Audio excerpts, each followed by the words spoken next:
தமிழகத்தையே ஒரு விதமான பதற்றத்தில் வைத்திருக்கும் அந்த டிட்வா புயல் என்ன ஆனது? சென்னைக்கு பெரும் மழை வரும் என்று காத்திருந்த நமக்கு ஏமாற்றம் தானா? இல்லை, இது புயலுக்கு முன் இருக்கும் அமைதியா? புயல் வலுவிழந்து விட்டது என்று ஒரு தரப்பும், இல்லை அது மீண்டும் விஸ்வரூபம் எடுக்கும் என்று இன்னொரு தரப்பும் சொல்லும் நிலையில் உண்மையில் என்னத்தான் நடந்து கொண்டிருக்கிறது? வாருங்கள் அத்தனை மர்மங்களையும் அறிவியல் ஆதாரங்களுடன் வரைபட விளக்கங்களுடன் தெளிவாக பார்க்கலாம். முதலில் இந்த புயல் எதிர்பார்த்த மழையை ஏன் கொடுக்கவில்லை என்பதை புரிந்து கொள்வோம். இந்த புயல் சுமார் 40 மணி நேரம் இலங்கையில் நிலப்பரப்பில் ஊர்ந்து வந்தது. ஒரு புயலுக்கு கடலிலிருந்து கிடைக்கும் ஈரப்பதம்தான் அதன் உயிர். நிலப்பரப்பில் இவ்வளவு நேரம் பயணித்ததாலேயே அதன் ஆற்றலில் பெரும் பகுதியை அது இழந்தது.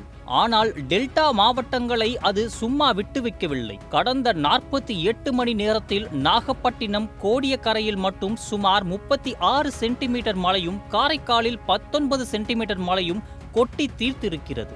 ஆக புயல் வலுவாகத்தான் இருந்திருக்கிறது. ஆனால் சென்னைக்கு வரும் வழியில் அதன் ஆட்டத்தையே மாற்றிய சில காரணிகள் குறுக்கிட்டுள்ளன. இங்கேதான் வானிலை ஆர்வலர்களிடையே இரண்டு மாறுபட்ட கருத்துக்கள் நிலவுகின்றன. ஒரு தரப்பு புயல் வலுவிழந்து காற்றழுத்த தாழ்வு மண்டலமாக மாறிவிட்டது என்கிறார்கள். அதற்கு காரணமாக இரண்டு விஷயங்களை சொல்கிறார்கள். முதலாவது வறண்ட காற்றின் ஊடுருவல், அதாவது புயலின் மையத்திற்குள் நிலப்பகுதியில் இருந்து வறண்ட காற்று புகுந்து மேகங்கள் உருவாக தேவையான ஈரப்பதத்தை காலி செய்துவிட்டது. நன்றாக காய்த்து கொண்டிருக்கும் பாலில் திடீரென்று நிறைய தண்ணீர் ஊற்றினால் என்ன ஆகும்? அதே நிலைதான் புயலுக்கு ஏற்பட்டது. இரண்டாவது காரணம் காற்று முறிவு.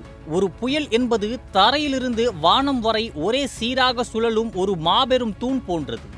ஆனால் புயலின் மேல் மட்டத்திலும் கீழ் மட்டத்திலும் காற்று வெவ்வேறு திசையிலும் வேகத்திலும் வீசும்போது அந்த தூணின் அமைப்பு உடைந்து சிதறிவிடும்.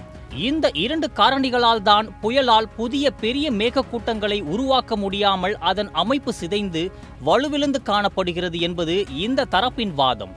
இந்திய வானிலை ஆய்வு மையம் இதை இன்னும் அதிகாரப்பூர்வமாக உறுதிப்படுத்தவில்லை. ஆனால் கதை இங்கே முடியவில்லை. ஒரு திடுக்கிடும் திருப்பம் காத்திருக்கிறது.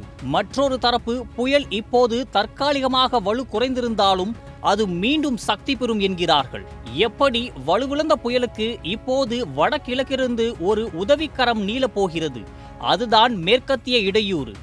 எளிமையாக சொல்ல வேண்டுமென்றால் இமயமலை பகுதியிலிருந்து வரும் இந்த சக்தி வாய்ந்த ஈரப்பத காற்று புயலை சுற்றியுள்ள வறண்ட காற்றை விரட்டி அடித்து அதற்கு புதிய ஆற்றலை கொடுக்கும் ஒரு பூஸ்டர் போல செயல்பட வாய்ப்புள்ளது. இந்த மேற்கத்திய இடையூறின் உதவியால் புயல் மீண்டும் ஆற்றலை பெற்று சென்னைக்கு அருகே வரும்போது புதிய மேகங்களை உருவாக்க வாய்ப்புள்ளது. ஒருவேளை புயலாக இல்லாவிட்டாலும் குறைந்தபட்சம் ஆழ்ந்த காற்றழுத்த தாழ்வு மண்டலமாக சென்னைக்கு மிக அருகில் வரும். அதன் மையப்பகுதி கடலில் இருக்கும் வரை அது புதிய மேகங்களை உருவாக்கி மழையை கொடுக்கும் சக்தி அதற்கு தொடர்ந்து இருக்கும்.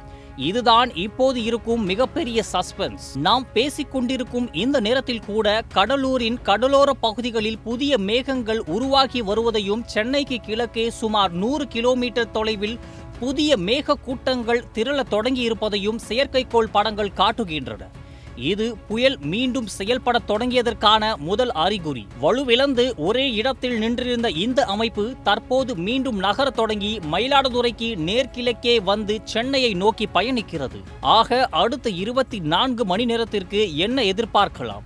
சென்னை, திருவள்ளூர், காஞ்சிபுரம், செங்கல்பட்டு, விழுப்புரம் மற்றும் கடலூர் மாவட்டங்களில் இன்று பகல் முழுவதும் விட்டுவிட்டு மழை தொடரும்.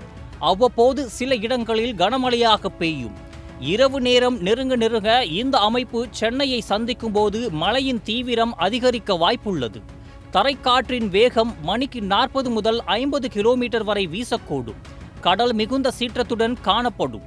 தற்போதைய கணிப்புகளின்படி இந்த புயல் அமைப்பு இன்று இரவு சுமார் 11 மணியளவில் மதுராந்தகம் அருகே வந்து நள்ளிரவு 1 மணிக்கு சென்னையை நெருங்கி அதிகாலைக்குள் கடந்து செல்லும் என எதிர்பார்க்கப்படுகிறது.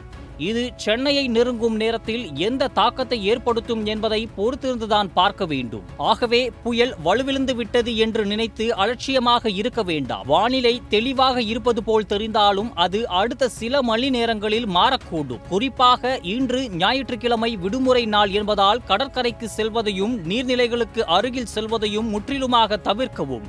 இது தொடர்ந்து உன்னிப்பாக கவனிக்கப்பட வேண்டிய ஒரு வானிலை நிகழ்வு. பாதுகாப்பாக இருங்கள்.